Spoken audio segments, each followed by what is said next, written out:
Bienvenue sur la chaîne CryptoActu et aujourd'hui on va voir pourquoi le Bitcoin pourrait potentiellement atteindre les 100 000 $ avant le halving.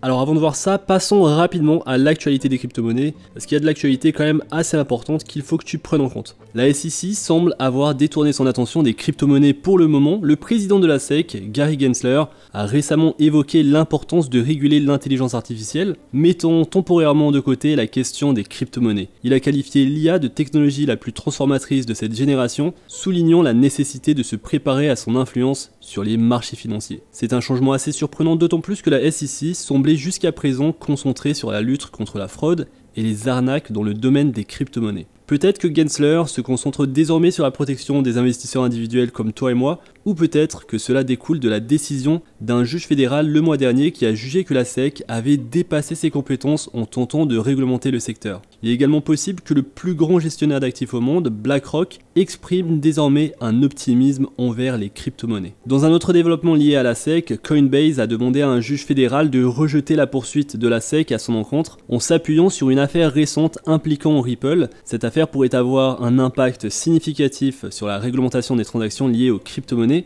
Alors sur le plan macro, mauvaise nouvelle pour les États-Unis et ainsi peut-être une mauvaise nouvelle pour nous investisseurs dans l'espace des crypto-monnaies, le problème de la dette et la dégradation des obligations gouvernementales américaines. Alors un problème que certaines entreprises utilisent pour faire des bénéfices, et c'est le cas de l'entreprise Tether qui utilise la plupart de ses dépôts en dollars pour les transformer en bons du trésor américain, et étant donné que les taux des fonds fédéraux soient supérieurs à 5%, Tether réalise des bénéfices records parce que ces bons du trésor donnent lieu à des paiements d'intérêt d'un niveau record. Et donc grâce à ça, ils ont 3,3 milliards de dollars de réserves excédentaires, et ça va être la même chose avec PayPal qui vient de lancer son stablecoin, le PYUSD, et Paxos qui va émettre ce stablecoin, ce nouveau stablecoin, et leur plan, c'est le même. Ils ont déclaré qu'ils achèteraient des bons du trésor avec les dépôts des clients et qu'ils partageraient les intérêts perçus entre les deux sociétés. Alors ici je te parle de crypto-monnaie, mais ça a forcément un impact sur les entreprises cotées en bourse et sur pas mal d'aspects de l'économie américaine et de l'économie globale. Et du coup, à cause de ça, certains abandonnent le dollar, et c'est le cas des pays du BRICS, donc le Brésil, la Russie, l'Inde, la Chine et l'Afrique du Sud, qui vont régler le commerce mondial en devises locales, abandonnant le dollar américain. Le président brésilien a déclaré « Tout le monde sait que je défends l'idée que nous avons notre propre monnaie pour échanger entre les pays. J'ai dit publiquement pourquoi le Brésil a-t-il besoin du dollar pour échanger avec la Chine. Nous pouvons le faire dans notre propre monnaie. Pourquoi le Brésil a-t-il besoin du dollar pour échanger avec l'Argentine ?»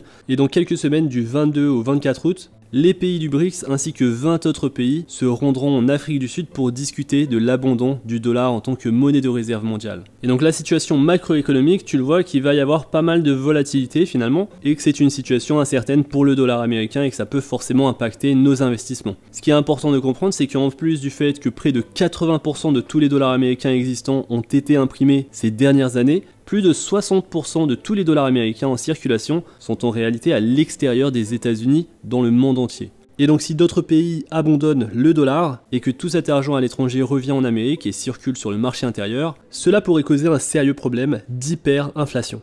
Alors l'hyperinflation, c'est lorsque les dollars américains vont se dévaluer rapidement et où tout va devenir extrêmement cher, et en particulier les produits que les États-Unis vont importer. Alors parlons maintenant du Bitcoin. Est-il plus stable que l'or et les actions ? Alors on attend un mouvement violent qui pourrait se produire à la hausse ou à la baisse. On est aux alentours des 30 000 $ depuis maintenant plusieurs semaines, et il y a effectivement des arguments en faveur de la possibilité que Bitcoin atteigne 100 000 $ avant le halving en avril 2024. Certains pensent que ça va être le cas, et en particulier ils vont mettre dans leur thèse d'investissement le fait que KPMG, l'un des 4 plus grands cabinets comptables au monde, reconnaît l'impact positif que Bitcoin peut avoir sur l'environnement. Pourquoi ? Parce que le minage de Bitcoin peut avoir lieu partout dans le monde où il y a de l'électricité. Et donc l'endroit où le minage a lieu dépend principalement du coût de l'électricité. Là où l'électricité est bon marché, le minage du Bitcoin va naturellement se concentrer. Lorsque les mineurs de Bitcoin se connectent à un panneau solaire qui produit trop d'énergie inutilisée, cela subventionne en réalité les panneaux solaires et l'énergie solaire. Et en fait, le Bitcoin indirectement va subventionner les énergies renouvelables. Regardons d'autres nouvelles haussières. Un OG de Bitcoin parie que le Bitcoin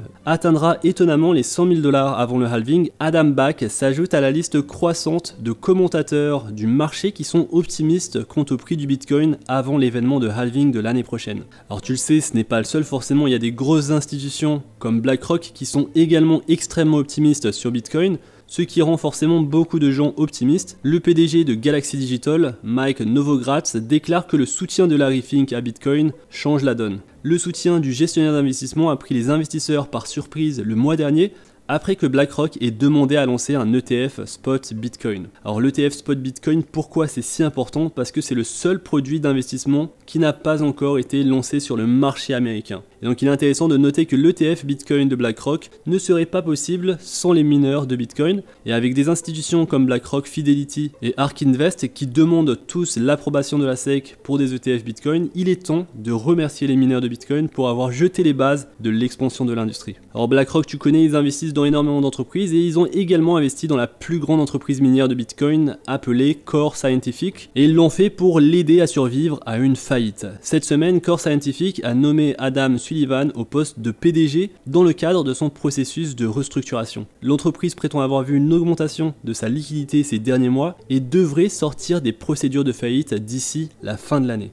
Alors en gardant tous ces éléments intéressants à l'esprit, voici pourquoi un argument convaincant existe en faveur d'un Bitcoin à 100 000 $ avant le halving. Les mineurs de Bitcoin ont besoin d'un prix du Bitcoin supérieur à 98 000 $ avant le halving pour éviter d'être dans le rouge. Et en effet, les entreprises de Bitcoin cotées en bourse devront avoir un prix de Bitcoin d'au moins 98 000 $ d'ici le halving de 2024 pour ne pas être dans le rouge, pour ne pas faire faillite. Alors penses-tu que BlackRock, le plus grand gestionnaire d'actifs au monde, et ses efforts pour lancer un ETF Spot Bitcoin, son investissement dans l'entreprise minière Bitcoin, Core Scientific, la recommandation de 84% des portefeuilles d'investissement qui pourraient contenir du Bitcoin, est-ce que tu penses que tous ces facteurs pourraient provoquer une action de prix insensée à la hausse pour le Bitcoin, et donc qu'on pourrait atteindre les 100 000 $ avant le halving? N'hésite pas à me le dire dans l'espace commentaire. Ce qui est sûr, c'est que le Bitcoin est inévitable, il est là pour rester. Et donc j'ai hâte de lire tes commentaires, c'est tout pour les news d'aujourd'hui. J'espère que tu as aimé cette vidéo, si c'est le cas, n'hésite pas à liker la vidéo, à t'abonner à la chaîne. On se retrouve très vite pour une prochaine vidéo.